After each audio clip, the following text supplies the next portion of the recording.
खासकर हमारे इंडिया में इस चीज को लेकर एक बहुत बड़ा भ्रम भी है कुछ लोगों के बीच में। उत्तराखंड, लद्दाख, हिमाचल, एमपी, यहाँ पर बहुत बड़े मंदिर है और इनमें से कुछ मंदिरों में लोग बोलते हैं कि गर्म पानी के कुंड बने हुए हैं और वहाँ पर पानी कहाँ से आता है किसी को कुछ नहीं पता। वह एक हिडन पावर है जिसको लोग भगवान की पावर समझते हैं। लेकिन दोस्तों ऐसा नहीं है, उसके पीछे साइंस है और उस साइंस को आज के इस वीडियो में समझते हैं और उस साइंस का नाम है जियोथर्मल एनर्जी। कोई अपनी धार्मिक भावना को आहत ना करे, इसके पीछे रीजन है उसको पहले समझे। तो इस जियोथर्मल एनर्जी के कंसेप्ट को थोड़ा शुरू से समझते हैं। देखिए, यह जो हमारी अर्थ है और अर्थ का जो सेंटर है वहां पर बहुत ज्यादा एनर्जी है और यह एनर्जी अर्थ का जब फॉर्मेशन हुआ तो अर्थ के सेंटर के अंदर बहुत ज्यादा एनर्जी ट्रैप हो गई और अब अर्थ के सेंटर में अनस्टेबल एटम है, उनका रेडियो एक्टिव डीके होता जा रहा है जिससे यहाँ पर न्यूक्लियर रिएक्शन होती रहती है और बहुत एनर्जी प्रोड्यूस होती है। यह जो अर्थ का सेंटर है जहाँ पर बहुत ज्यादा एनर्जी है इसको बोलते हैं अर्थ की कोर और अर्थ की कोर का टेम्परेचर लगभग 4000 डिग्री सेल्सियस तक है। और कुछ साइंटिस्ट का तो यह भी मानना है कि जो अर्थ की कोर है उसका टेम्परेचर हमारे सन से भी ज्यादा है। अब इतनी ज्यादा एनर्जी अर्थ में दबी हुई है तो साइंटिस्ट ने सोचा कि क्यों ना इस एनर्जी को यूटिलाइज किया जाए, पर इस तक पहुंचना बहुत ही कॉम्प्लेक्स था क्योंकि अर्थ की सरफेस से अर्थ के सेंटर के बीच में दूरी लगभग 6771 किलोमीटर है। अब इतनी तो इंसान के पास में कोई ड्रिलिंग मशीन ही नहीं है जो इतना ड्रिल कर पाए।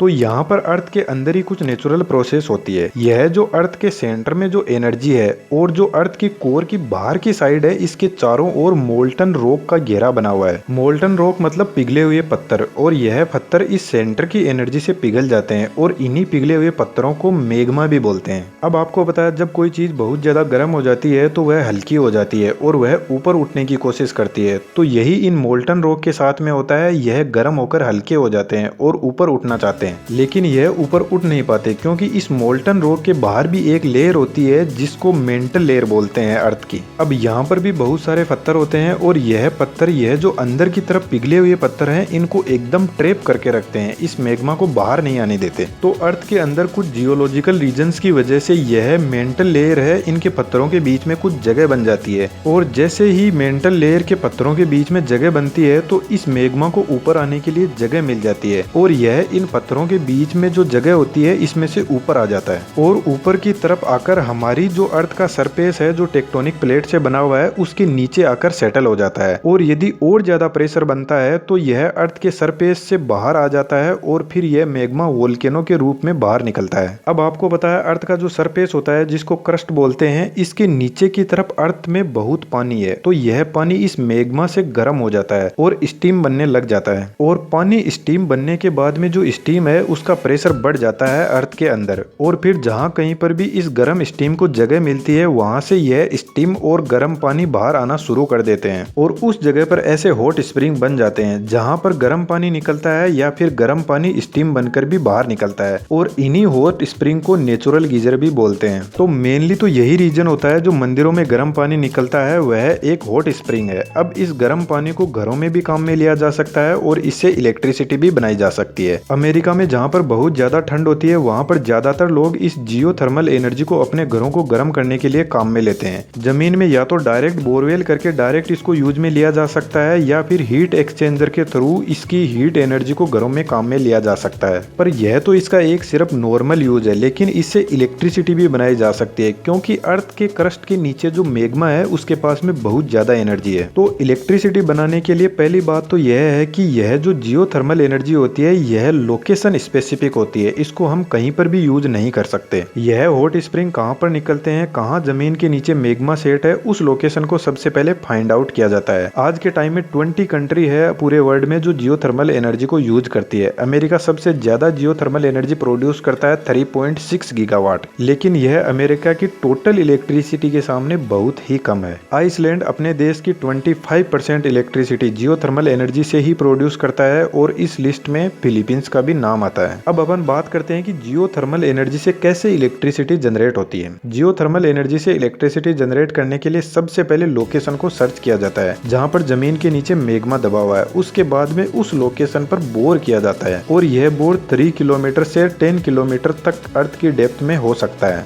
अर्थ में बोर करने के बाद में 3 तरीके से इलेक्ट्रिसिटी जनरेट कर सकते हैं। सबसे पहला है ड्राई स्टीम पावर प्लांट। इस पावर प्लांट में जब मैग्मा पानी के संपर्क में आता है तो अर्थ के क्रस्ट में अपने आप स्टीम बनने लग जाती है और इस स्टीम को डायरेक्टली हम टरबाइन पर डालते हैं और टरबाइन रोटेट होता है और टरबाइन से जनरेटर रोटेट होता है और इलेक्ट्रिसिटी बनना शुरू हो जाती है और वापस एक दूसरे बोर के थ्रू इस स्टीम को जमीन के अंदर डाल दिया जाता है ताकि इस स्टीम का ऐसे ही कंटिन्यू फ्लो बनता रहे। नंबर 2 पर है flash steam power plant. Generally सबसे ज्यादा इसी पावर प्लांट का यूज में लिया जाता है। इस पावर प्लांट में अर्थ के अंदर जो गर्म पानी होता है जिसका टेम्परेचर 182 डिग्री सेल्सियस से ज्यादा होता है उसको जमीन से निकाला जाता है और फिर इसको बहुत ज्यादा प्रेशराइज किया जाता है और दूसरा जो पानी हमारी जमीन के ऊपर है जो कम प्रेशर पर है उसके साथ में इसको मिक्स किया जाता है और जैसे ही ये एक दूसरे के साथ में मिक्स होते हैं तो रेपिडली इंस्टेंट वाटर वेपर निकलते हैं इनसे और इन वाटर वेपर से टरबाइन को रोटेट करवाया जाता है और टरबाइन से साथ में जुड़ा हुआ जनरेटर भी रोटेट करने लग जाता है और इलेक्ट्रिसिटी जनरेट होती है। और यदि इस प्रोसेस में थोड़ा बहुत पानी इस टैंक में बच जाता है जो पूरी तरीके से वाटर वेपर में नहीं बन पाता है उसको दूसरे टैंक में फिर से यही प्रोसेस किया जाता है ताकि पूरी एनर्जी को यूटिलाइज किया जा सके। अब जो नंबर 3 पर है उसका नाम है बाइनरी स्टीम पावर प्लांट। इस पावर प्लांट के अंदर जो गर्म पानी अर्थ के क्रस्ट से निकाला जाता है उसको पाइपों में फ्लो करवाया जाता है हीट एक्सचेंजर के थ्रू। यहाँ पर आप देख सकते हो इसको। इस हीट एक्सचेंजर में जो पानी होता है वह गर्म होकर स्टीम बनने लग जाता है और स्टीम से टरबाइन को घुमाया जाता है और टरबाइन घूमता है तो टरबाइन से जुड़ा हुआ जनरेटर घूमता है और इलेक्ट्रिसिटी जनरेट होने लग जाती है। यहाँ पर जो पावर प्लांट है ना यह फ्यूचर के लिए बहुत ही बेस्ट है क्योंकि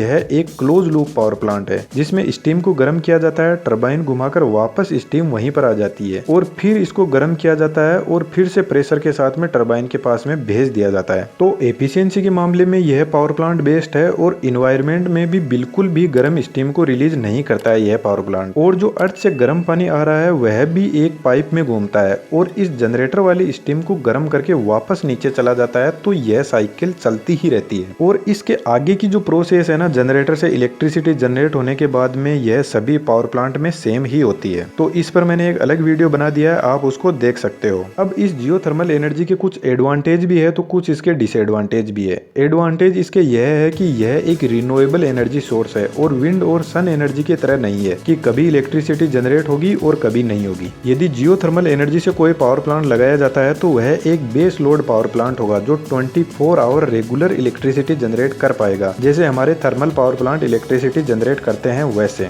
यह पावर प्लांट ज्यादा महंगा भी नहीं होता क्योंकि नेचुरल हीट तो हमें जमीन से मिल रही है तो इसकी कॉस्ट भी ज्यादा नहीं आती है, लेकिन यह बहुत ज्यादा लोकेशन स्पेसिफिक होता है, इसको हम हर कहीं पर नहीं लगा सकते। जियोथर्मल पावर प्लांट की एफिशिएंसी बहुत ही कम होती है, ओनली 15%। इतनी कम एफिशिएंसी की वजह से इस पावर प्लांट का बैलेंस थोड़ा सा कमजोर हो जाता है। इतनी कम एफिशिएंसी तो सोलर पैनल की भी नहीं होती है। सोलर पैनल की एफिशिएंसी और हमारे हिसाब से जो बेस्ट सोलर पैनल है उसका वीडियो मैंने बना रखा है, उसको भी आप देख सकते हो। जियोथर्मल एनर्जी में जो बोर होता है उसमें एक बोर की लाइफ लगभग 10 ईयर के आसपास में होती है, उसके बाद में उसकी एनर्जी खत्म हो जाती है और फिर से दूसरा बोर डालना पड़ता है। इसका एक डिसएडवांटेज यह भी है कि जो मैग्मा अर्थ के नीचे सेट हो गया है जिससे कुछ हार्मफुल गैसें भी रिलीज होती है जैसे कि मीथेन, तो यह थोड़ा बहुत इन्वायरमेंट को भी पोल्यूट कर सकता है। लेकिन यदि थर्मल पावर प्लांट को देखें तो उसके कंपैरिजन में ना के बराबर पोल्यूशन होता है इससे। तो यही थी जियोथर्मल पावर प्लांट के बारे में एक कंप्लीट इन्फॉर्मेशन। कैसी लगी आपको जरूर से कमेंट बॉक्स में बताना और वीडियो अच्छा लगता है तो चैनल को सब्सक्राइब जरूर कीजिएगा और ऐसे ही इंटरेस्टिंग वीडियो फ्यूचर में भी लाते रहेंगे और चैनल पर विजिट करोगे तो आपको देखने को मिलेंगे। Thank you.